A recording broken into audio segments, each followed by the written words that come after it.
Welcome. Today is Sunday, April 6th. This is episode 1, season 1 of the Runeterra report, specifically the LPL edition. I'm your host, Froskurinn. With me today, as we talk about the LPL, I have 3 panelists. We've got, thank you. We've got Big Mike Drexxin, crew leader on GoToGamers.net. Then we've got Hughbo in the middle here. He is going to be the Miniverse editor.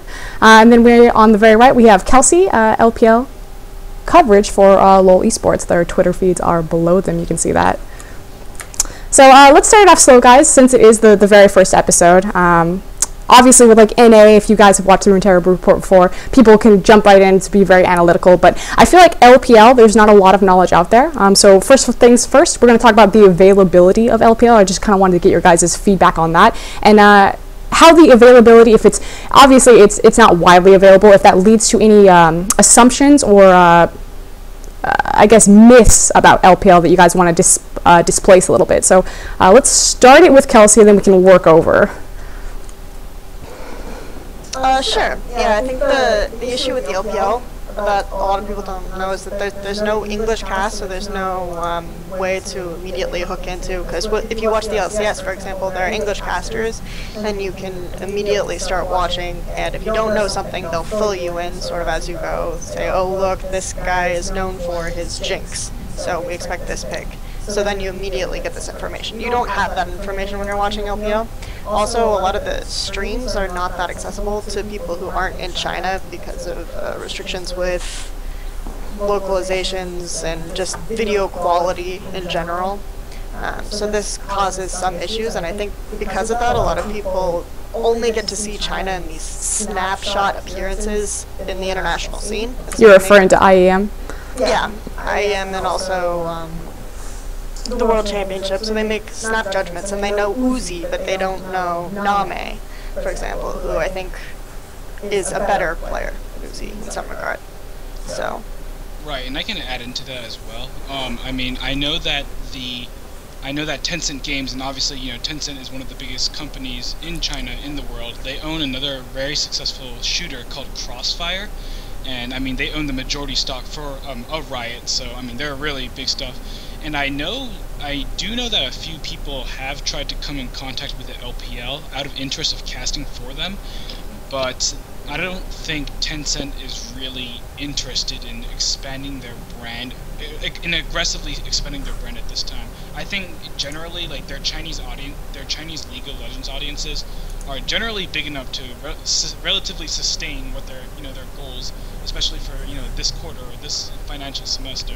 So it's not a huge deal for them, but I mean, I do see a lot more Westerners trying to get into the Chinese scene, which is fine. One of the other problems is that the OGN, the people who do stay up to watch League of Legends live, that aren't during the non-optimal North American times, is the so-called OGN legion, right? And the LPL usually streams during the OGN. So since the OGN is so much more popular, it's not very much ideal to. It's not like a really ideal package to attract viewers away from on GameNet's channel featuring Monte Cristo and Doa.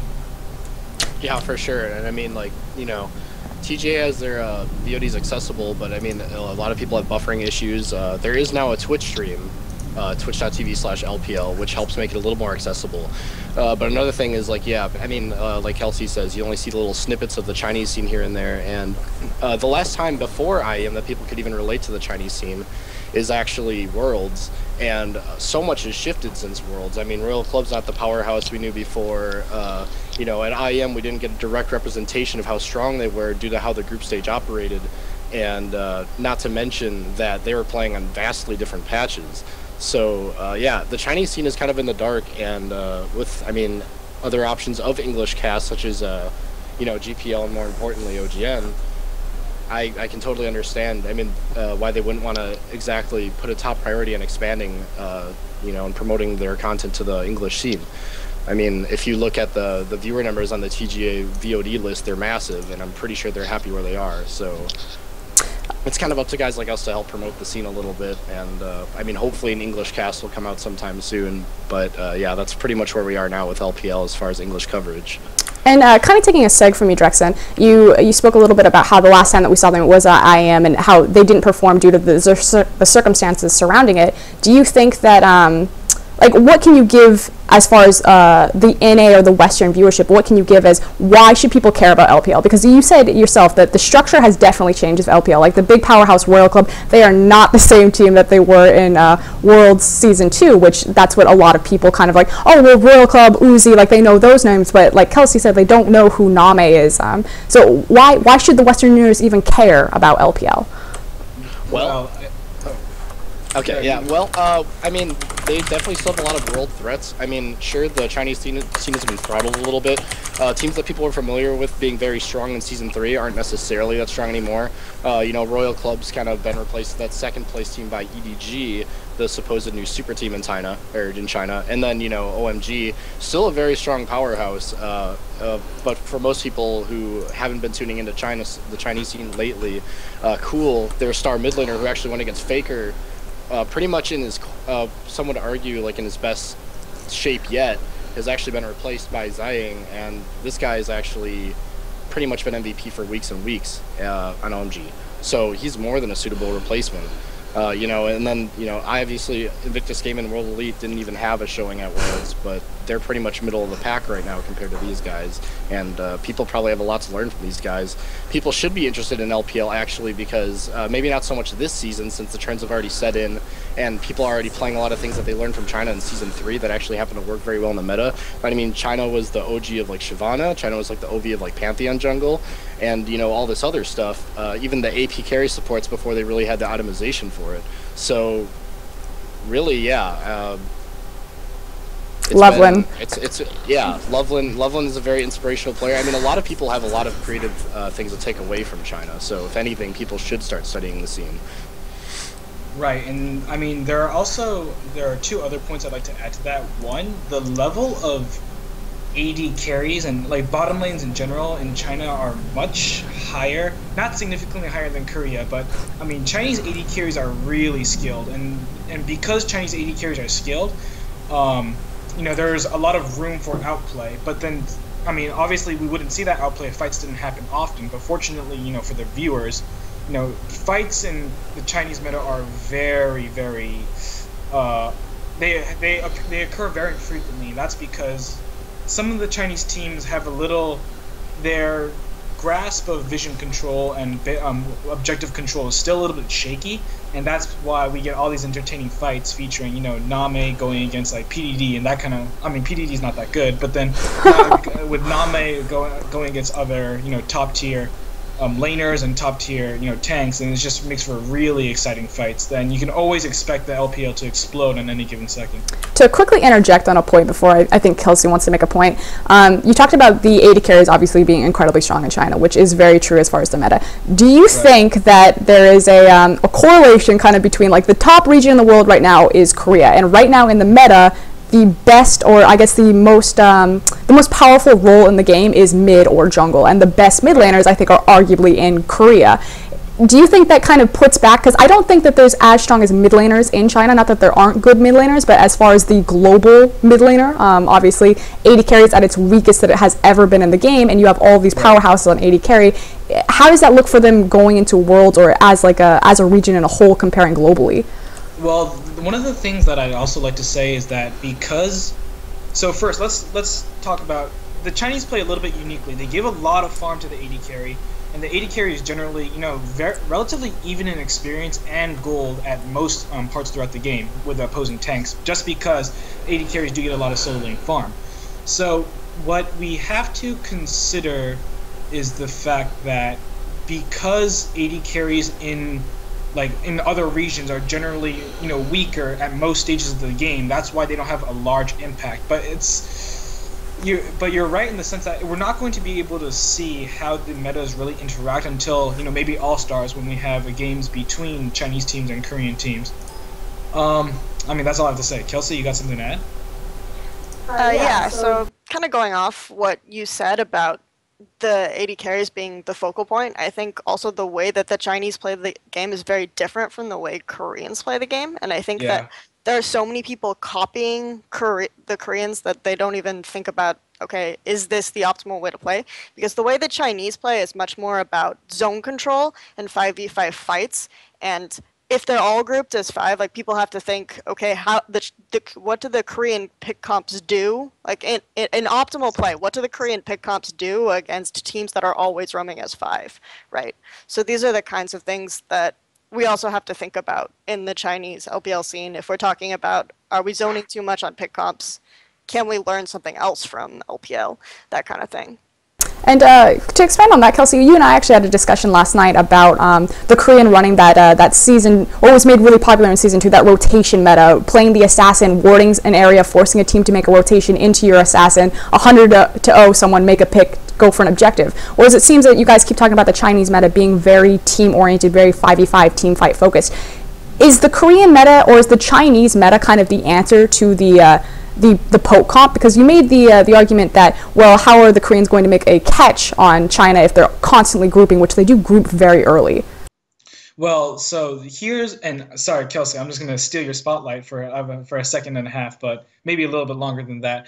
But here's where there are some flaws in the Chinese metagame, not the Chinese metagame, but in the way that the Chinese play, in that their ward control, their vision control isn't very much advanced. So the reason why poke compositions work in the OGN is because, if you have a Nidalee on your team, obviously you're very much vulnerable to flanks, right, and direct engages. But Koreans are smart enough to know that they can ward in the correct places around the map and can see those flanks coming from far away, and can thus adjust to using micro and macro pressure around the map, can adjust to different threats from the enemy team. The Chinese, their vision control isn't great. I mean, EDG comes to mind. EDG has had really shit vision control. It's honestly terrible. And I mean, so when we do see champions like Nidalee appear in the LPL, I do believe that they've been little less than successful. I can't recall exactly what teams have brought up that Nidalee, but Nidalee hasn't been doing so well. I know that she's won maybe 1 or 2 games, but she's not like an overpowering pick like she is in the OGN, or even for some teams in the NALCS and EU LCS. Actually, Nidalee, Ziyang is the one who plays Nidalee the most, so by virtue of the fact that he's on OMG and OMG wins, right, she actually has a pretty good win rate. But that's true. I think the other thing we talked about vision control is that I think Chinese teams are very easy to punish in their state right now because they're constantly grouping and they're making super aggressive plays without knowing where other people are. But I think OMG, which is the top of the standings right now, and I think we have more time. Their vision control is slightly more advanced than other Chinese teams if you watch their games. So you'll notice that they don't make the aggressive plays that everyone sort of associates with LPL without having vision in an area where they're trying to make plays. Like if they're constantly invading blue buff, which is something that they like to do, then they'll have wards all over the blue buff area. Right, and you see that in their picks as well. Like Ziyang, I don't know how you guys call him, but I call him Ziyang. And Ziyang plays a lot of LeBlanc to great success. And one of the things that LeBlanc does very well is, she creates catches and picks all around the map. And the only way you can, facilitate those picks is when you have excellent vision control, pink wards all around, green wards on the enemy side of the jungle. Really, I mean, OMG, we'll probably talk about this later, but OMG's rotations and OMG's, their manipulation of vision control and ability to mind game opponents is really crisp. As far as, since we're kind of on the topic of vision control specifically for China, and we're kind of in the Chinese meta right now, Baron waffling and Baron throwing in China, I think is huge. And I think it ties into this, what we're talking about is the lack of vision control on some teams, or how vision control is, the skill between it is so, there's a huge gap between teams. I mean, would you guys agree with that there? There are some teams like Energy Pacemaker Hong Kong comes to mind, but there are some teams that are just like, fuck that. I ain't dealing with Baron anymore. So they'll basically just stay away from Baron unless they know that the jungler on the other side of the map is down. But Baron is really, it's kind of that's like a touchy subject for us who watch the Chinese scene, because we don't ever want to watch it happen. There are some teams who who do the problem is that teams become really indecisive. One of the things that has impressed me most about Energy Pacemaker Hong Kong, and that's like my team to watch. That's one of my favorite teams. Is that they actually when teams check to go clear vision for Baron, they'll actually rush down mid lane and push inhibitor turrets and force Chinese teams to make these decisions. And sometimes, especially teams like Invictus Gaming, LGD has this problem, EDG sometimes has this problem. They have tough times making snap second instant decisions in key moments, and that sometimes can kill them when the pressure is high. Yeah, and anytime I'm watching LPL, it feels like the teams are very reactionary and not proactive really in any of the plays that they do, unless they get Baron. Like I feel like EDG kind of stalls out, and then eventually they get Baron after this huge dance, and then it's like all downhill, objective after objective. Just very curious that it takes them as a jumpstart. To kind of end this this segue of the Chinese meta, just the question: do you think China has an answer to Korea? I think they do. And also, I wanted to backtrack a little bit into why I think they're a threat and why I think the AD carries are so strong is basically the AD carries are a product of their environment, which is why on the world stage they look so impressive. I mean, all the way dating back to Season 3 and so on, AD carries were a very central focal point of every team. Like, I mean, you saw, like, Protect the Double If comps in LCS. I mean, this was every single team's playstyle in LPL. And it was just so valuable for them. And what's actually kind of interesting is that since they're like so heavily focused, this is why they look so impressive. But not only that, it's just like if you watch any LPL broadcast, there's camps bottom lane like all the time, like constantly. So they're always used to this stuff. Right. So I mean, when a counter gank comes in and internationally, they know how to avoid this stuff a lot better than other teams, and that's where I think they really have an edge. Are AD carries in a strong enough position in the current metagame to decisively take away from Korean teams? That's still up for debate. But yeah, I mean, at the same time, they've had a lot more experience owning their, micromanagement skills, especially since they're so heavily focused on team fights and not quite caught up in the heavy warding in the metagame that, essentially team fights are their forte because it happens so much because of, maybe their poor vision or whatnot. They're just so used to doing it. And I think that's where they can really pull it off. So if they do catch up in the warding department, they already have the team fighting ability there to protect their most, favorable assets of their team and pretty much shine on the international stage. It's just a matter of if they can get the proper coaching and infrastructure to teach them and discipline them to do these more intricate things like warding and so on. Right. I mean, so, and I'll just let you go. I just want to put this in, but then Michael brought up a really good point where he said, you can always expect at around the 8-minute mark for both of the junglers from, both teams to be in the bottom lane, trying to camp that bottom lane and get their AD carry ahead. Junglers in China have become very predictable. I can probably draw a map right now, thinking about it, either Clear Love from EDG or Ruo from World Elite, and I can probably draw a map for you right now and say, okay, they're going to go here at 5 minutes, they're going to go here at 6 minutes, and they're going to gank bottom at 8 minutes or 9 minutes, and say exactly where they're going to go. And that's just because since such a large emphasis is being placed on getting the highest skill cap players, which is the AD carry position currently in China, getting them ahead.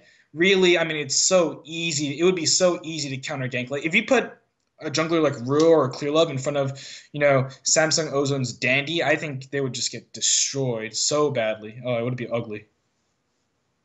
Well, I have some points against that, but where I disagree. But we can get into that more as we discuss individual junglers. I think, though, that one thing that's really interesting because I had a chance to talk to OMG's coach a little bit about what they do or why they think that AD carries are so important, because if you followed OMG from last season to this season, you know that their mid lane and their jungle were kind of their star last season, and that set them apart a little bit. People overlooked Son. Obviously Son is still very good, but then this season they put a lot more emphasis on Son and ramping Son up. And so I asked, why would you do this when AD carries, according to almost everyone globally, got nerfed? And he said that they don't believe that the AD carries got nerfed. They think that because the jungles and supports have more gold, not only can the enemy jungle and support like one-shot your AD carry more easily, but our own jungle and support can protect them more easily or help them more easily. So that will put them in a better position. So I thought that was like a very Chinese LPL way of thinking about, oh, of course, Season 4 buffs AD carries. But yeah, so that was an interesting idea that I don't know if that translates very well internationally, but it's something to think about. In addition, yeah, I do think that right now we have two camps of Chinese teams that are reactive in one camp, and then we have playmaking without like warding or precautions in another camp. And I think if we could combine them, we could have like a team that could answer Korea. And we do actually have a question coming in from the chat that I want to interject really quick, and it's the what patch is the Chinese meta currently on right now? Or LPL, excuse me. Kelsey. 4.4. It is on 4.4. It is 4.4. Yeah. And obviously, so it's the trinket changes. Obviously, trinket changes, of course, being huge against them. We had a pretty big patch dispute at the international tournament. I am that Morgana support, which is now played in China. I think it's Fizzif's #1 now. Sounds about right. It feels like they kind of watched everyone watch World Elite get whipped and then decided to pick that up. Kind of transitioning off of that, I want you guys to talk about, before we break down into the current week and go like team by team and start going through the players, the teams of LPL, because I feel like that's not really well known. People know who Royal are, they know who World Elite are, they saw IG at IEM, but they may not know who Edward Gaming are, they may not know LGD. So can you guys quickly just break down through the standings, who are the teams to watch, where's the skill discrepancy coming in, things like that. Yeah, I mean, I guess I can start. So basically, OMG, by far top of the chart. Well, I shouldn't say by far, but, you know, they're the only team that really has looked so decisive in their wins. EDG are almost up there in the standings. Their games have seemed a little shakier. So OMG is essentially mostly the same, except there's been a jungle and a support swap again. You know, Loveland back in the bottom lane. So he swapped from support to jungle to support again. Cool is, of course, replaced by Zying, or I'm sorry for pronouncement issues. I'm probably not doing it correctly. But and then EDG is like the culmination of everything that happened and exploded in China. A culmination of a lot of money. Yes, and so a lot of the superstars are in there. Like well, it's not necessarily a super team. It's kind of like how Alliance was considered a super team in EU. But yeah, I mean, you got Name, who's my personal favorite AD carry, who, you know, helped make Positive Energy shine with Sika in the bottom lane. You have Clear Love, who used to be World Elite jungler. You have FCZF, who used to be the World Elite support. And yeah, and then, you know, they got you in the center. And it's like a pretty much a super team, essentially. You know, as I've said, they've been shaky. Their warding's a little bit off, but essentially, like, if this is the team that has like the potential, you know, and then, you know, you got directly under them, you have the middle of the line teams like IG and OMG and LGD, actually, which nobody is probably familiar with if you don't follow the Chinese scene. LGD is very streaky, I will say, but some actually argue that they might have the best bottom lane. So it's hard to determine. I know a lot of people actually claiming Pyle as the top support. But yeah, LGD's been up and rising. They've taken some games off good teams. So yeah, and Invictus Gaming has a problem right now that even though they're center of the line, actually tonight was the first time they actually took a 2-0 in a set. The rest of the LPL, they've just been going 1-1 or under, and it's like some kind of curse. So that's the top four. I don't know if anyone elaborated on the bottom four or whatnot. Right. I mean, I don't put Invictus Gaming in my top four. If I had to put my top four, it would be EDG, OMG, LGD, and Energy Pacemaker Hong Kong. But then in terms of, it's also important to note that IG is kind of flailing around right now, and they were considered the favorites to win this split of the LPL. So a lot of people probably aren't familiar with this tournament, but right before the start of this current LPL split, the Chinese held a tournament called the Demacia Cup Season 1, And Invictus Gaming actually won that, and they looked really strong, looked really impressive. They beat teams like OMG. They beat World Elite pretty decisively as well. So everyone thought that IG would make a resurgence back onto the scene, but then they've just been so. It's been really like frustrating to watch Invictus Gaming play because there are just a few. They do a lot of things right in the early game, but then there's just so many glaring errors that can be so easily fixed that maybe they just don't have the proper coaching, maybe they don't have structure. But yeah, I mean, and World Elite's up there too. Like Royal Club and Positive Energy, they're just kind of like dumpster now. I mean, you don't really talk about that. Yeah, okay, so I guess since we're doing, I would put my top 4 would be OMG, EDG, well, yeah, and then I'd actually say World Elite and IG are in my top 4, both of them. I was kind of impressed with LGD, but I think they have really good individual skill, but their coordination is some of the worst in China, which is like a really big problem, considering they're so much focused on team play. I also think their warding, as we talked a little bit about vision control, is really bad. But I put World Elite and IG up there because I think World Elite, IG, and Edward Gaming were the favorites, like the top 3, supposed to be the top 3 going in. I think there was a huge issue with transitioning to Season 4 that a lot of teams had also. So I think that's part of what shook up IG and World Elite. I think a lot of teams anticipated that the Season 4 changes would be bigger than they were, and a lot of teams like undershot them.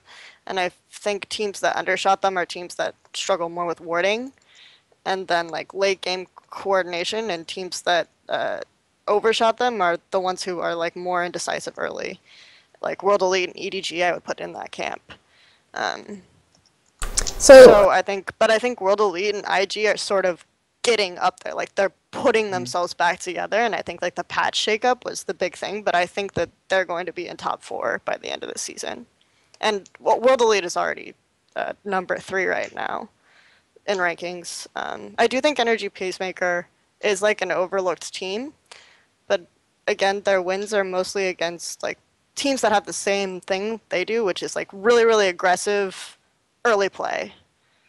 But less coordination later, so yeah.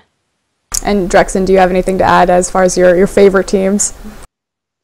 No, again, I mean, as far as favorite and what I believe is the best is a little bit different, but I mean, I think the standings are pretty accurate right now. I do think Invictus Gaming could probably take the spot from LGD since they're looking a little more coordinated, and since it's actually hard to pinpoint where their issues right now. I mean, yeah, everybody used to say they had a great early game and through, but I mean, actually this week it was almost the exact opposite. They started out losing, and it was kind of like, oh my god, these guys are just going to get crushed because they lost laning and that's their forte. And then, yeah, that didn't happen. So those are my top 4: OMG, EDG, World Elite, Invictus Gaming as well. So kind of pushing back this and kind of sticking on to Invictus Gaming as we go into kind of the current week. So you did mention that IG finally had their first 2-0. So the question is like, how can IG struggle so hard against a team in a first game and then turn around and destroy them? Well, IG's, I mean, it's not, I mean, we're probably beating a dead horse, like a very much dead horse right now, but it's not an exaggeration at all to say that most of Invictus Gaming's matches, are predicated on the success of their early game. And even when they do well in the early game, they still find creative ways to throw every single time. Like these guys should write a book and like a novel, like how to throw for dummies, because literally they find so many interesting ways to throw games. I think it's just so funny to watch IG matches. But I mean, I think they all come from the same root, and that root is, I think for one, PDD's decision making is absolutely horrible this season. His decision making has been something else. 2, Invictus Gaming's their ward vision control around Baron is lethal, not in a good way. It's terrible. And 3, their team fighting, and what happens to IG, and because of point 2, the lack of vision control, Invictus Gaming often gets stuck fighting in weird corridors or fighting in like really small and enclosed spaces. And because of that problem, they often can't team fight correctly or team fight from a naturally disadvantageous position. So it's really hard, especially since Chinese teams are so good at team fighting. It's really hard to come out on top on those kinds of situations. So do you think simply IG was able to pull this out because they are uniquely strong or individually strong, and they just found their stride in their snowball game, and that their weaknesses perhaps slow them up a little bit more? Sorry, who did they 2-0 this week? Can you tell me again? LGD. Okay, right. So, well, I mean, LGD has a lot of the same kind of glaring errors, but I think that the snowball was a big thing. I mean, at this point, I don't really know what kind of IG I'm going to get on any given match, so I'm not really comfortable enough to talk about Invictus Gaming's gameplay. I can talk about their players, but their gameplay is a mystery to me. I feel like they're almost the CLG of LPL. Like, they're either so on point or they're just so off point. Yeah. Go ahead, Kelsey. Sorry, I wanted to talk a little bit about, because I think the block that IG played this week is really an interesting block to sort of talk about them. The Energy Pacemaker and LGD, because I think all three teams are kind of in the same group in terms of really strong early game pressure.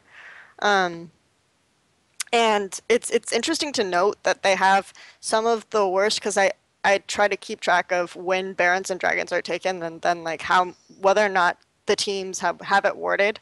It's interesting to note that IG and LGD and EP are in the top of Vision on Dragon when Dragons are taken, but in the bottom of Vision on Baron when Barons are taken. And of course, it's Dragon, like first Dragons are the worst of, you've got the indicator first Blood, first Tower, first Baron, first Inhib. It's the lowest rate of determining whether or not a team wins in LPL also right now. It's like about 60%, and first Blood is like 70%. So, but Baron is so much more powerful in that determination. So they're putting so much emphasis on this early game, like mathematically, these three teams. And then I think that when these three teams face each other, the team that will have the better late game coordination will win, because they're all so good in early game. They're also focused on getting these first objectives, ganking these lanes correctly, like going top, going bottom, finding these objectives, moving around the map in the early game. That it's all dependent on like how many flaws they have in their late game. So I would say that between EDG, or not EDG, Energy Pacemaker, LGD Gaming, and Invictus Gaming, that any of those three teams could 2-0 each other or 1-1 each other at any given moment. That's kind of what we saw. Like also last week we saw LGD 2-0. Like the thing with LGD and EP is that for a while EP was like the worst team that LGD Gaming lost to, right? Because they'd also lost to EDG and OMG. But yeah. I mean, are you suggesting that there's almost two different types of Chinese meta teams? That there's the teams that are proficient early game but then fall apart, and then teams who just excel? Like I feel like EDG specifically excels incredibly well late game in their 5v5s. And did IG just get lucky that they face teams that pretty much do the exact same thing that they do? I think that there are teams that kind of fall under the two umbrella Chinese meta styles of play, but that doesn't necessarily indicate how good those teams are. Like I would say that OMG and EDG play very differently, and a lot of teams fall under either the OMG category or the EDG category. Yet OMG and EDG are top two. So one style isn't necessarily better than the other. It's how those interact in really interesting ways in the middle game, in like from the 20-minute to the 30-minute periods, how those two styles interact that really have come to swing Chinese games in one team or the other's favor. That's interesting, because I would actually say OMG plays both styles. Like that's something they're very good at it. And I would say that there's the EDG camp and the like LGD camp or the whatever. Right. Then teams fall. But I do agree that one isn't necessarily better than the other. I think both have very glaring flaws. So kind of moving on from the Invictus Gaming, as we've kind of dug them a hole in a funeral and beaten them several times. Let's talk about OMG versus Royal Club. Just to kind of like break it off first, specifically that Rise pick. We've seen Rise be really popular kind of out of the gate in LPL as far as like bans being played successfully. Whereas on the Western side, we saw Shifter pick up Rise in the mid, didn't go that well. Why do you think Rise is really shining in LPL, and specifically like that game for those comps? It's hard for me to say this without just plainly saying that Rise is broken, because that's what I feel the issue is. I mean, there's a reason why he's been banned almost every single game, and when he was allowed, I mean, they crushed with him. Granted, it was a very, like, a talent mismatch still. I honestly feel like Rise fits in like any composition for the most part. It's just you stall and then you're ridiculous. I don't really think it comes down to too much strategical drafting. Others might disagree with me here, but I mean, if you get Rise, he's pretty flexible in most areas. I mean, I don't know how many top laners in China know how to play Rise, but it's also kind of more of a mysterious pick. Like, you pick Rise, then is he going to go to the mid lane? Is he going to the top lane? If he's going to go to the top lane, you can't pick Renekton, obviously, because if you pick Renekton, then Rise will shit on you, absolutely dumpster you in lane. The thing about Rise is that it's very much possible, and I think this is a general theme in mid lane, and I think junglers in China, and you guys can call me out on this if I'm wrong, I think that junglers in China, just from looking at it, have ganked mid lane less and less these days, as much as they gank the bottom lane, especially like the majority of the ganks go toward the bottom lane. And I think a lot of flanks used to go towards the mid lane, but those are starting to be transferred towards the top lane now. Mid is generally left alone, and that's not a bad thing for Rise, because Rise is a champion that, like, I don't know who said this, but he or she put it very well. Rise can die 2 or 3 times in lane and still be fine later in the game, just because of how strong he is and just because of his passive. That once he hits one of his skills, it decreases the cooldown by 1 second on his other skills. So his skill set is so versatile that it can just do anything. Especially since in Chinese games, anything and everything usually goes. I think also the reason why Rise is being picked and banned in every single game in LPL, but maybe less so in other regions, is I feel like LPL is much less hesitant to grab a new champion or grab a new pick or an idea and then just latch onto it and play it like every game. I have one word for you though, Morgana. Well, they hadn't really been as exposed to it. Again, it was like a new patch thing, but they did. They saw it. Like, as soon as they saw that it was good, they grabbed it and they just played it every game, right? I also believe that for the IEM tournament, before the IEM Katowice tournament, the Spell Thief's Edge wasn't buffed yet. No, I mean, they were on like 3.15 essentially. Yeah, and then they're also playing like 20 patches back. Yeah. Yes. Their Ignite icons were old school as fuck. So, like, I mean, basically, so Spell Thief's Edge is really what makes Morgana the paragon of supports right now. I think, especially if, supports start tinkering with the new heal summoner spell, Morgana has the potential to be really broken, like unbelievably broken. This lady can do everything in lane, except, I mean, her aggression isn't great, but still, she's so versatile, and especially since, I mean, in a fight meta in China where tanks love to dive each other, Morgana is really useful in those kinds of situations. So while we're kind of on the train of thought of supports, Royal Club versus PE, we saw Bao pick up LeBlanc support again. LeBlanc support being played. It was also played by Alan Loveland. Previously, I don't know if he played it this week. The success rate of that, why do you think that they're starting to trend towards, it's almost like a Dota style mentality of having that support that can blow anyone up, and it seems to be very hit or miss. Right, well, I guess the thing you want with a support, right, is that you want good mobility, so you want crowd control, because a support without, the reason why people don't play as much, Nidalee support, you remember like the classic solo queue Nidalee support, the reason why people don't play supports like that or other supports is because the support position is supposed to offer so much for so little. It's supposed to offer a lot of crowd control and basically do a lot of things and carry games without the gold necessary to do so, or the items. So basically, LeBlanc is an interesting champion in that she has very high burst in the early game. She gets around the map well, because she can, with her distortion. What's the move called? Her W. I believe it's distortion. it's with her distortion, she can like travel places around the map to ward in interesting places.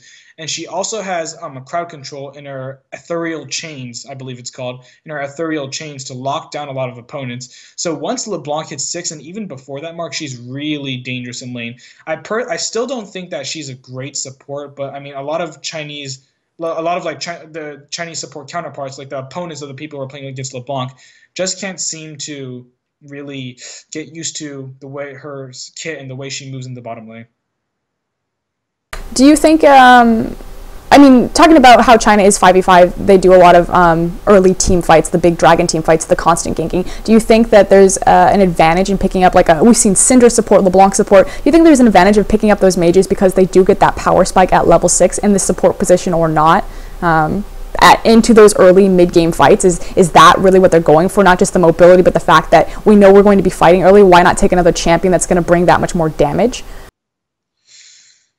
I was going to say, I absolutely think that's the case. I mean, at level 6, yeah, you get a burst, and if they team fight so much, it's only utilizing the composition strength. But, like, yeah, as Hughbo said, the LeBlanc, for instance, offers so much more than just damage. I mean, it's actually really underrated peel, to be honest, I feel. Right. It's really good counter engage, and also, yeah, the mobility factor. Warding is probably safer on LeBlanc than most supports.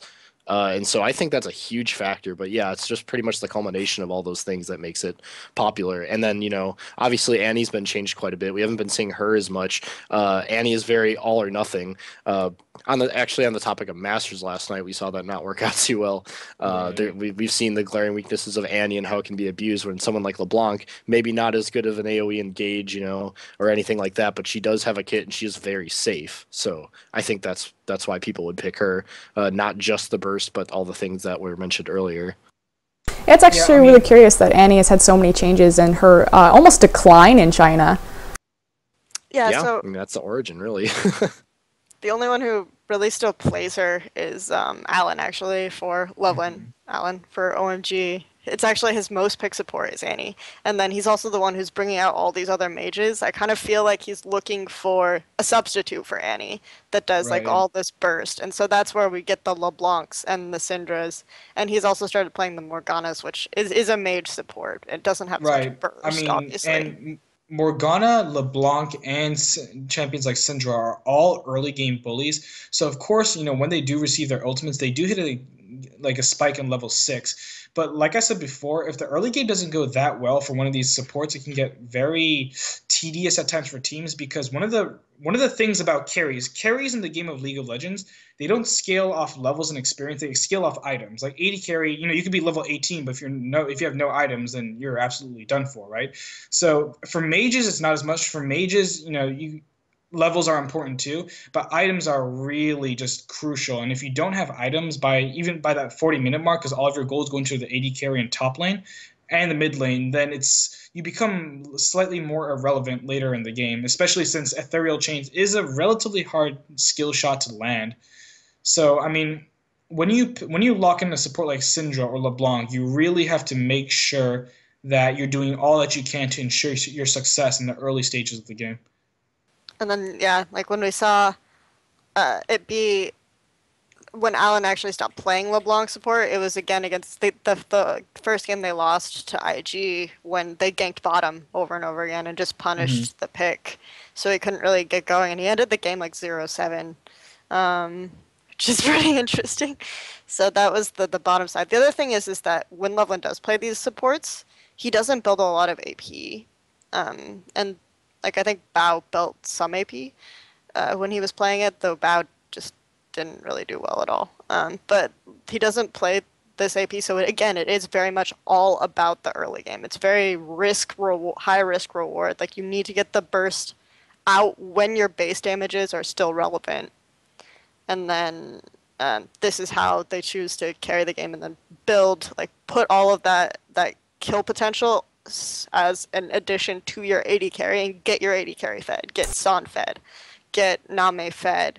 Like Fizif also has played, or FCZF, or Curly, whatever you want to call him, has also played LeBlanc support with Name, like the big AD carry there. So while we kind of teeter away from the supports, we're still on the topic of Royal Club versus Positive Energy as far as that game went. what do you guys think about Uzi's transition back into AD carry?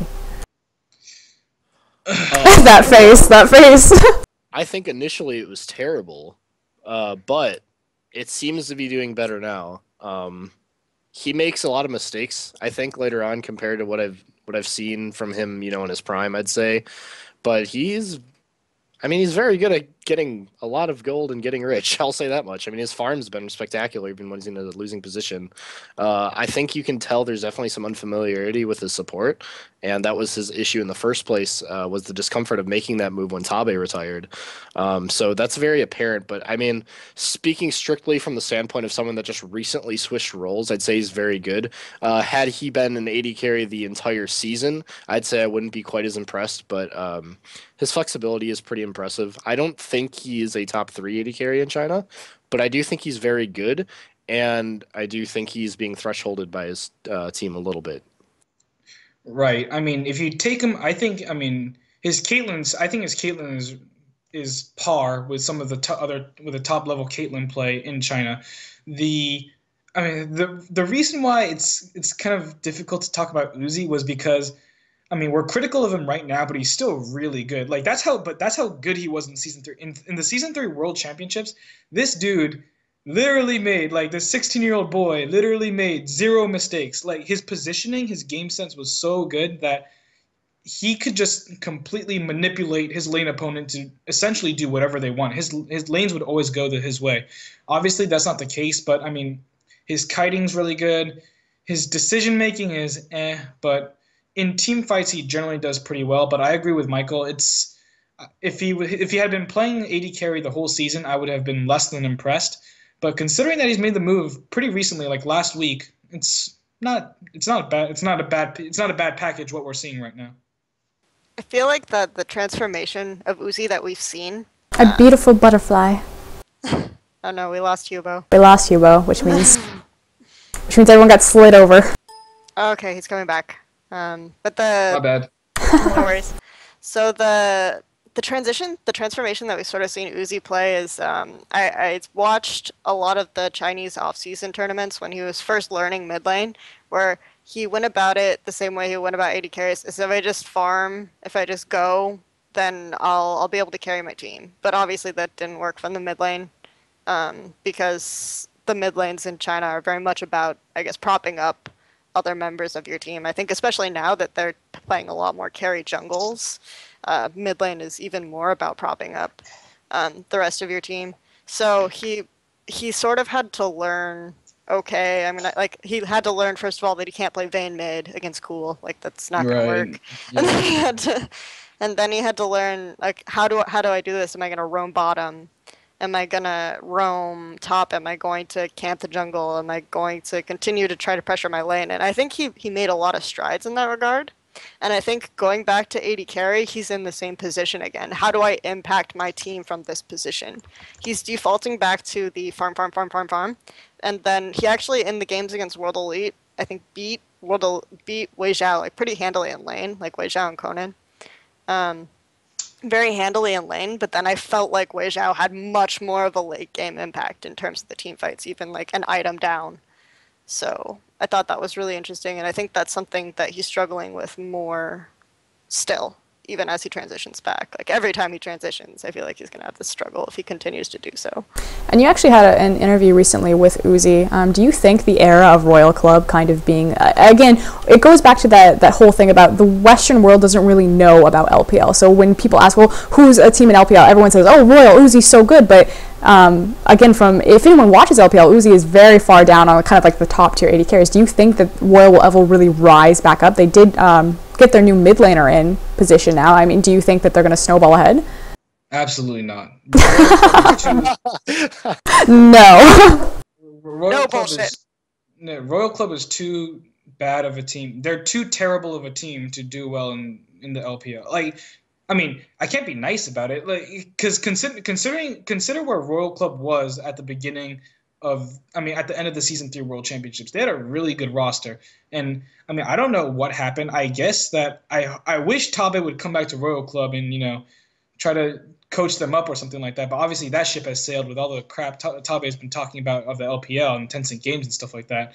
But Royal, it's sad to say, but Royal Club doesn't show enough talent. Like their individual mechanics aren't that good. Their team play isn't that good. I mean, if you don't have one or the other, then how are you going to succeed? Especially when you have teams like World Elite Academy, Vichy Gaming, Young Glory just clawing at you, trying to get into the LPL. So I mean, really, Royal Club basically has no chance of succeeding or coming back in the next split, in my opinion. That's what they said about EP, though, right? And the other thing is, of course, now they're 6th place, so they're not even in position to get relegated right now. Actually, EP is in 7th place, so how does that feel? I'm kidding. Well, no, I actually agree with you. I do think EP in general, like in terms of what I've seen, is probably the better team. They just, in terms of, because I feel like they actually have an identity as a team. Like that, you can say they fit in this group. We were talking about the groups. I feel like Royal Club and Positive Energy, they don't have an identity. They're still trying to figure out what works, like what's good for them, what part of the game's good for them, what do we do, and I feel like that's a huge problem. I also think that their individual skill is some of the worst in LPL right now. Especially their top laner, I feel, to be honest. But I mean, I'd say strongest on that team so far would be Uzi and KMI, the jungler. And I also have a lot of respect for him because he still runs Jarvan a lot for some reason. But yeah, the individual talent is pretty bad. I mean, I don't really see anything impressive out of the new mid laner.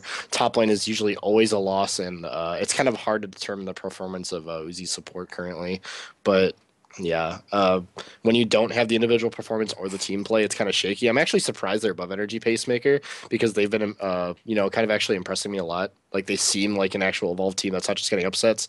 I mean, when this is kind of going off the track of Royal Club, but I mean, last split, Energy Pacemaker only had 3 wins to their name, and pretty much everybody thought they'd be relegated, and then they somehow clawed their way up and found their way back to the LPL. So will Royal Club be able to do the same? I don't know. So far, they're 6th, so they're obviously not the bottom of the pack, but definitely not noteworthy, and definitely not carrying the tradition that they had last split. So as we're talking a lot about relegation teams, it's supposed to come up. We're almost kind of wrapping down to the end. I see Hughbo kind of looking off screen. Relegation teams, or the challenger scene in LPL, LSPL. I always add too many letters there. Yeah, LSPL. World Elite Academy, obviously, we see in chat this reputation coming up of being better than the main team. Do you honestly think that World Elite Academy is better than World Elite right now, or that that the challenger circuit teams are better than what we're seeing in LPL? I want to say that I actually recently got interview responses from Sukim and Kaume, and they said that basically World Elite Academy probably stronger than the top, the bottom 4 in LPL, and at the same time, I think it's making World Elite a better team because they're scared that this team's gonna be better than them, which is usually not the case for B teams in China. But then you have Young Glory, who is a participant in last year's LPL, that's also in 2nd place right now, and they're doing very well. I don't know if I would say that they are better. I will say that I don't have much LSPL experience compared to LPL, but from the few VODs I've watched, nothing really stood out except for World Elite Academy and Young Glory. Even Vichy Gaming seemed to have a lot of faults, but I guess it's kind of like a matter of time will tell. And we also have to consider that, things are very sketchy at the bottom of LPL, that the performances are back and forth. Like sometimes you're like, well, I don't think these people will be relegated. And then, next thing you know, there'll be like 24-minute stomp games. So it's kind of hard to determine. I do think World Elite Academy for sure is a realistic threat to get into the LPL next split, though, for sure. I mean, we're talking about, whether World Elite Academy is better team than World Elite, and WE is still a respectable team. I mean, there are a lot of good players on Team WE, but I just feel like the global kind of rumor going on is that World Elite, and again, it comes back to people don't really know about LPL. Right. Shout out to Duraven from Mundoverse.com for facilitating that rumor. But he really, Positive Energy in their current state Positive Energy, teams like Positive Energy and Royal Club would not hold a candle to World Elite Academy. I mean, just World Elite Academy is that good. Like their individual skill is just really solid. And if you look at VODs that just date back and keep watching VODs, keep watching VODs, keep watching VODs, they get progressively and progressively better. And that's the really scary thing. Yeah, I think the thing about World Elite Academy is especially, I think SMLZ, whatever, is getting all this hype as the new rising best AD carry in the world, that kind of thing from World Elite Academy. I think that, again, this rumor was created. I've actually seen, like, when LGD used to be in the challenger scene of China, and then also VG Gaming, because SMLZ used to be on VG Gaming. Like, I've seen these guys play together a lot, and I know Styes I think is really underrated as an AD carry. Styes is on LGD Gaming. Like, he doesn't get as much of the hype as, like, if we talk about Name not getting hype, right? But then we have, so I've actually seen these guys play against each other a lot, and I actually think that Styes is, like, really good. Is slightly better than SMLZ. I will say that, and I also think that part of what makes SMLZ look so good right now is because I think Ari or Arl, I'm not sure if that's an L or an I. I'm just gonna go with it. Is a really, really strong support player. I was surprised when he wasn't picked up by World Elite when they were looking for a new one. But yeah, he's a really, really good support player, especially in this new like tank support aggressive playmaking meta. So I think that's a factor too. I would hype that guy over SMLZ any day. But I do think that he is a strong player for sure. He's definitely a strong. I'm impressed by him. He goes. But we talk about YG being in second place. World Elite Academy and YG just had a match, and he went 8-0-9 or something against the second best team in LSPL, right? So. But do strong players individually really mean as much in the Chinese meta where it's so team fight based than they do in, say, other metas or other regions? I do think due to the issues in the bottom of the LPL that this is true. Until the team play collectively becomes stronger, individual play is very important for sure. Yeah. Excellent. So as we move on to the LSPL, I really did want to talk about LGD just because I don't really think that they're known well, and they are pretty much an up-and-coming team. They've got a lot of strong characters on them. We saw them against IG, and they got 2-0'd, and so now they kind of have this reputation of being we'll say a patch team, say. What do you guys think about that, or about their performance? I don't have great things to say about LGD. I'll let Kelsey and Michael go first before I give my whole spiel on my problems with LGD. So, well, I mean, like I said earlier, I just feel like they're very streaky. I don't think they have an issue with individual play so much, and like I said, I think their bottom lane is fantastic. Yeah. They did manage to go 0-2 versus Invictus Gaming, which is up until now an impossible feat because they've always gone 1-1. If they did win. So maybe there is a weakness. They are on the downslope. I mean, let's just say before their last 2 or 3 matches, they were on a 4-win streak, and everybody was like, oh my god, these guys are going to crawl to the top. And then they seemed like an entirely different team just a couple weeks ago. And so, I mean, it's really hard to actually gauge where they are. I do feel like when they do win, they're also against other uncoordinated teams, which is something we discussed earlier. They just kind of, which was Invictus Gaming's perk, actually. They just kind of go against these other teams that have the similar issues as they do, but they have, better team play, and they just kind of execute better.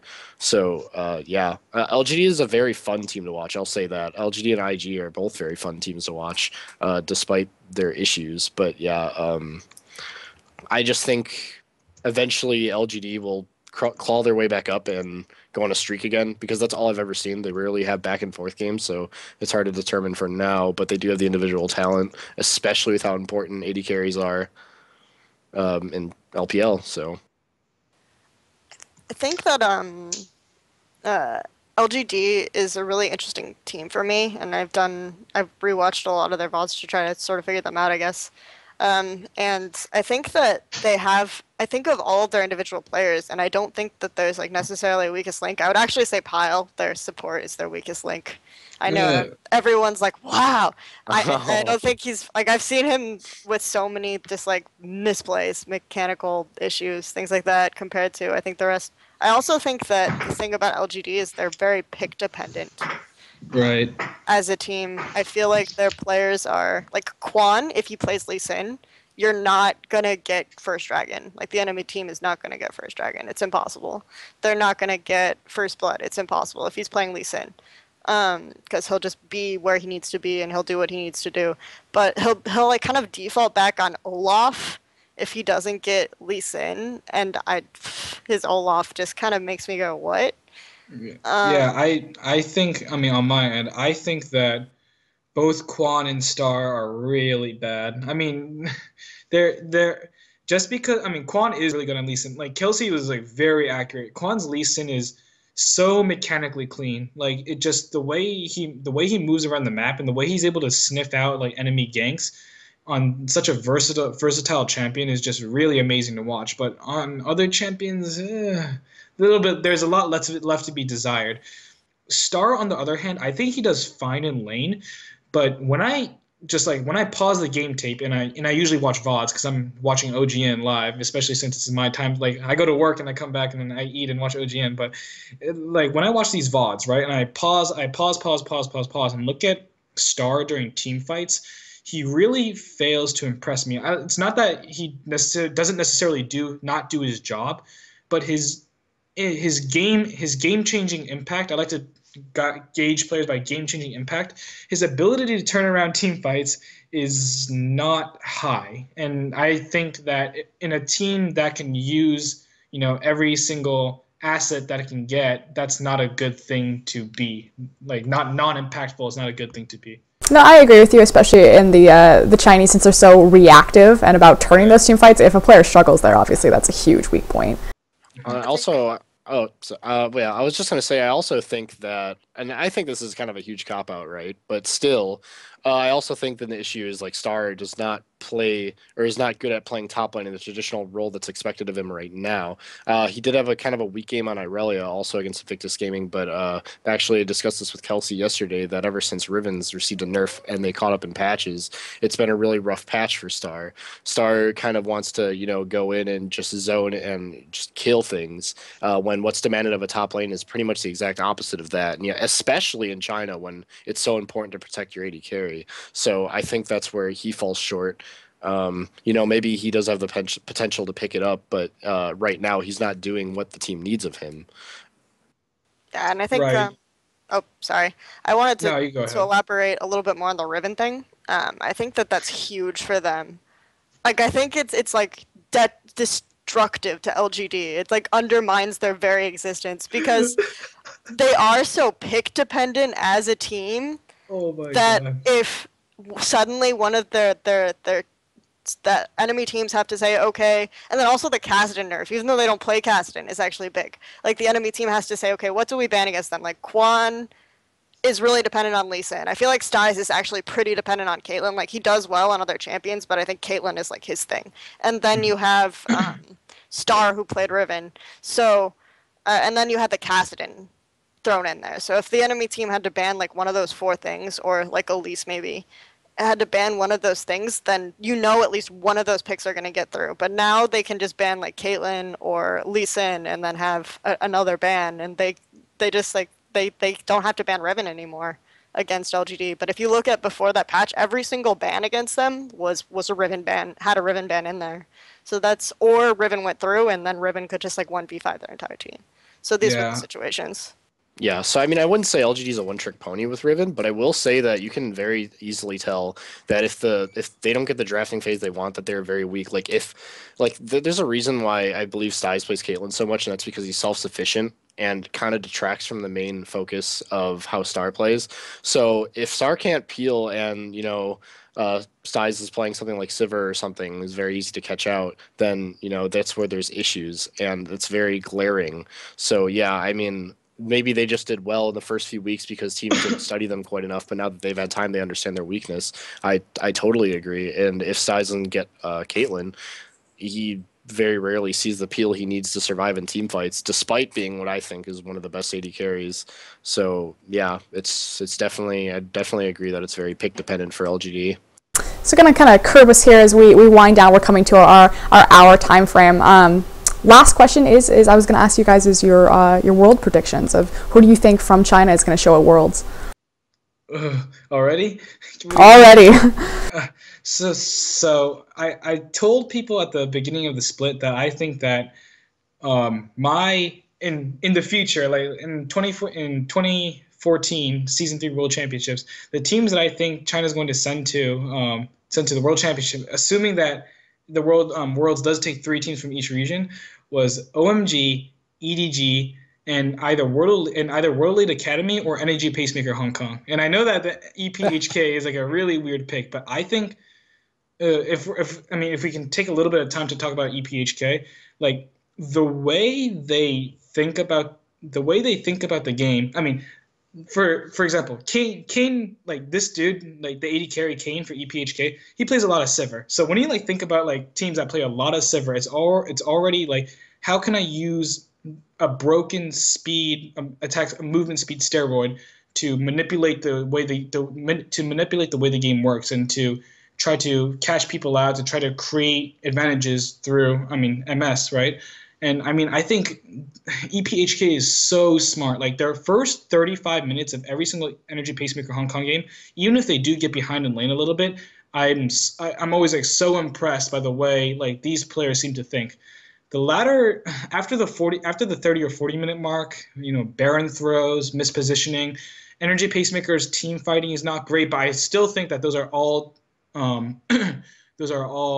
problems that they can fix. If we're gonna go on if we're all just gonna list our teams we expect to make it, and I'll just say one thing about the other teams as well.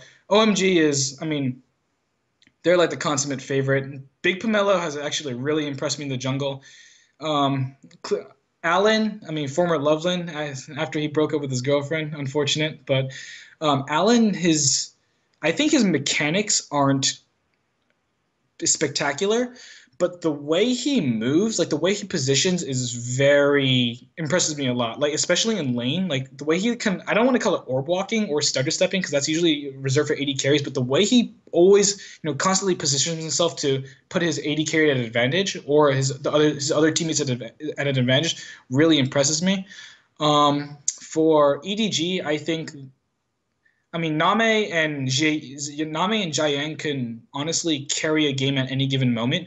I really want to see a little bit more out of Koro, their top laner, though. And Koro is an interesting player in that he always does, like, okay in lane. He does what's expected of him. Like, in Renekton, if he plays a Renekton against Shyvana matchup, he'll be up at, like, whatever amount of time. He'll be up, like, 20 CS, no more or no less.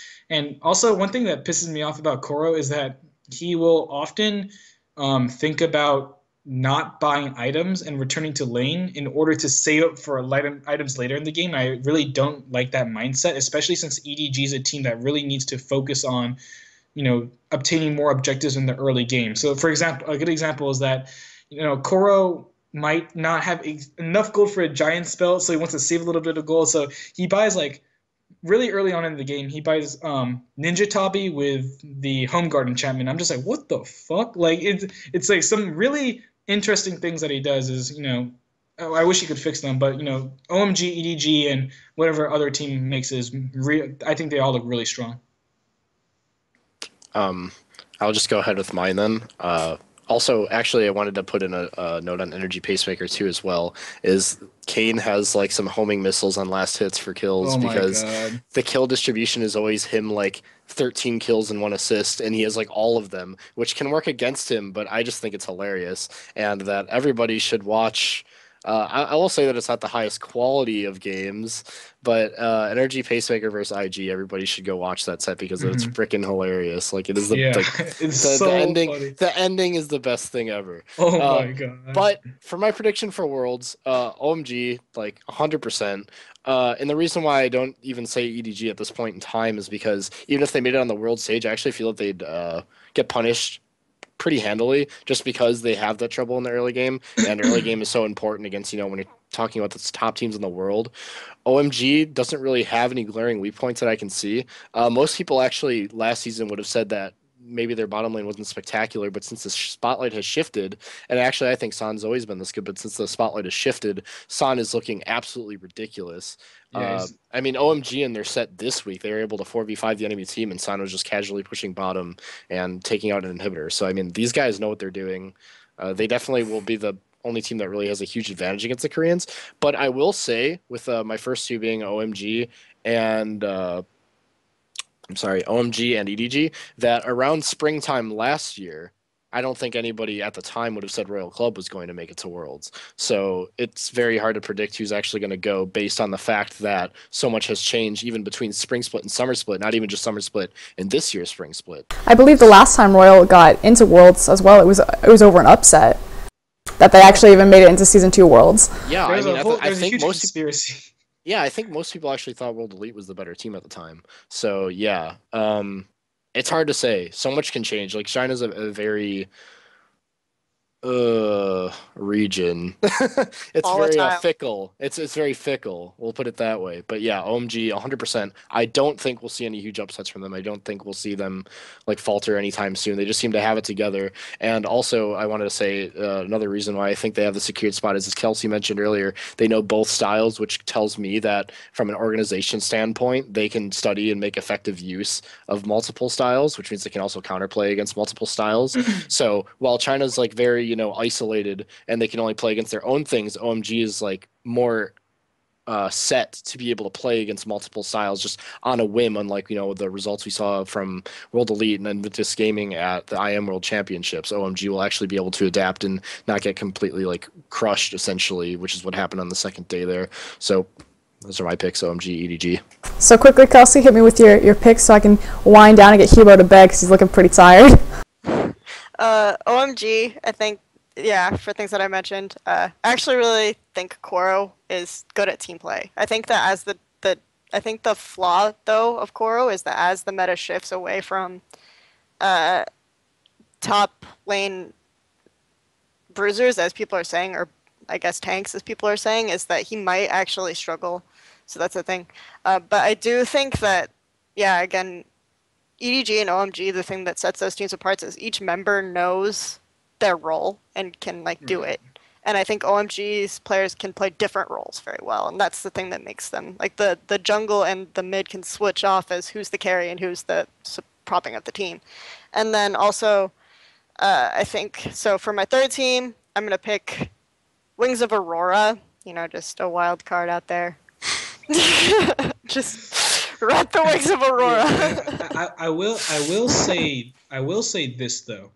EDG has infinitely more talent to do well. If they fix their problems, EDG can become so good. It's just okay. We talk about vision control. I mean, I want to make this clear. So we talk about vision control, right? I'm not talking about fucking doing a pink ward at Dragon and stuff like that. Like even in the earliest stages of the game, you look at some EDG games. They just don't ward. Yeah, and I guarantee you, you'll see Name constantly getting killed, Name or FZZF constantly getting killed because they pressure lane so hard and just don't see junglers coming. Like the reason why I'm actually kind of down on Name sometimes, and because when I consider a complete player, I want to take in game knowledge as well, right? Then why is Name not telling FCZF to ward if he's the complete player? Because for how aggressive he goes, on his minimap there are too many black spots on his minimap to merit how aggressive he plays in lane. It just shouldn't be done. Like if you have absolutely no idea where the enemy jungler is, there's no reason for you to play that aggressive. And I mean, a lot of times he picks, granted he picks champions that are early, lane bullies. He plays a Caitlyn, he plays Lucian, and he plays Twitch, right? So those are his three I think those are his three big champions, let's call them. So, and he plays those lanes, and he likes to smash lane, obviously, but he just sometimes gets dumpstered by enemy junglers when they continually decide to visit bottom. And I think, the alternative argument to that is that Clearlove could decide to camp bottom lane, but, really, just if they kind of, maybe what they could do is if EDG got in a few early wards in, bought a ward early and then got a few early wards in to find the jungler, then they could decide to play a little bit more aggressive and just make sure that, Clearlove is always tracking the enemy jungler just to know where they are around the map. I think that's really key. So both Clearlove and vision control and how those two work in tandem are really, I think if they fix that, then EDG can go really far. I'm talking about like top 2 in the world far. They're that good. And then, yeah, I think it also causes Name to play actually more cautiously than I think he would otherwise when they don't have the vision. Right. And the other thing, I do think their vision control has already improved, so I'm gonna agree with you on that. Yeah, it has. It has. Like the first game, I swear, no one on that team bought a ward until like 20 minutes in. It was terrible. It was awful. Really Illusion, they were playing against IG. Illusion got 2 free dragons that he soloed by himself before they had a ward on the map. And I'm pretty sure, Illusion was on at least that game. And it was absolutely disgusting. Like literally, no one was warding around the map. And I don't know what the problem is, because literally they could just drop a few trinkets here and there and they'd be completely fine. I guess the thing is that EDG, they love to play like Ziggs mid, they love to play Caitlyn, Gragas, Ziggs. Yeah, they love to play compositions that are so good at disengaging. And I'm sorry to take a little bit more of your time, but I will say one more thing. The teams that impress me the most, and the reason why I like Energy Pacemaker Hong Kong, the teams that impress me the most in China are the teams that can disengage well. Obviously, all the Chinese teams know how to like go in on each other, try to smack someone's head up, right? And try to absolutely like kill each other, assault the AD carry, do all of that. But the teams that are that play subtly enough and know how to use cooldowns enough manipulate cooldowns and manipulate spell rotations, and teams that are able to disengage, peel, and then re-engage. Those are the teams to really look out for, and I think the teams that, if they fix a few other things, can really go far. Alternatively, that's why PDD is so fucking bad, because PDD just pops ultimate and then like decides to go in, and then I don't know what he's doing. So that's one of the reasons why IG is bad. But yeah, that's my 2 cents on the teams that I look out for when I'm watching the LPL. Hughbo, he pulls no punches. But I'm going to wrap it up so we can get into bed, because obviously he's grumpy and he's taking it out on positive energy a little bit. Yeah. As far as our plugin goes, I just want to thank my panel. So we have 3 amazing sites on panel right now. We have Gosu Gamers, we have Moondoverse, obviously giving us the platform to host for this, so big thank you to them. And then we also have LOL Esports, Kelsey there, Drexxin, and Hughbo. So huge thank you out for you guys. You can see their Twitters are right below. Plug them in. Also on the bottom of our screen, we have Moondoverse.com. Again, they're the ones who are hosting this. The Runeterra report is going to have multiple episodes. This will be a weekly type thing, so we will be discussing LPL as it changes progressively through the season. Follow us, like us on Facebook and Twitter, respectively, each one. Do you guys have any sign-off, any plug-in shout-outs? Shout out to Cousin Steve in Orange County, Texas. Shout out to... Nah, I'm joking. But again, and I also want to thank Miss Froskurinn over here, because she came out on a last-second notice, because our other host was a little bit AFK with his computer, so she came out on a last-second notice, and she's been absolutely fucking wonderful. So thank you very much for being on this show with us. No, super happy to be here. It's always nice to talk to intelligent people rather than 99% of every community ever. Yeah, now he's pulling out the punches. Okay. Shout out to Gosu Gamers and LOL Esports, because I'm part of both of them. And then also shout out to, I guess, World Elite's Annie top lane this morning. Oh God. Yeah. Oh God. It won! No, it didn't win, but it almost won, and then World Elite won the second game. Spoilers. Yeah. World Elite actually threw the first game pretty hard. Yeah, it was pretty good. But shout out to Annie top lane anyway. Shout out to Annie top. I can run with that. All right, so again, I'll just give a shout out to my Twitter and Gosu Gamers. Every day of the weekend, well, for the most part, I have coverage for LPL every morning, and also I will be having an interview within the next 48 hours with Sukim and Kaume from World Elite.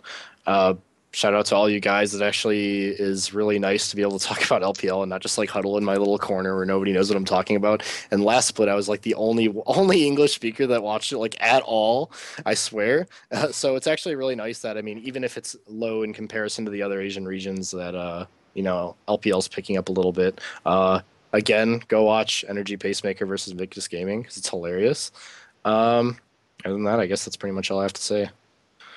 Awesome. Well, I'm going to let this idle out because Twitch has had a delay, so I'm going to switch it over to our load screen. But otherwise, have a good night, guys. We'll be doing this again. If you have any questions, comments, again, hit us up, Facebook, Twitter, even Twitch. Have a good one.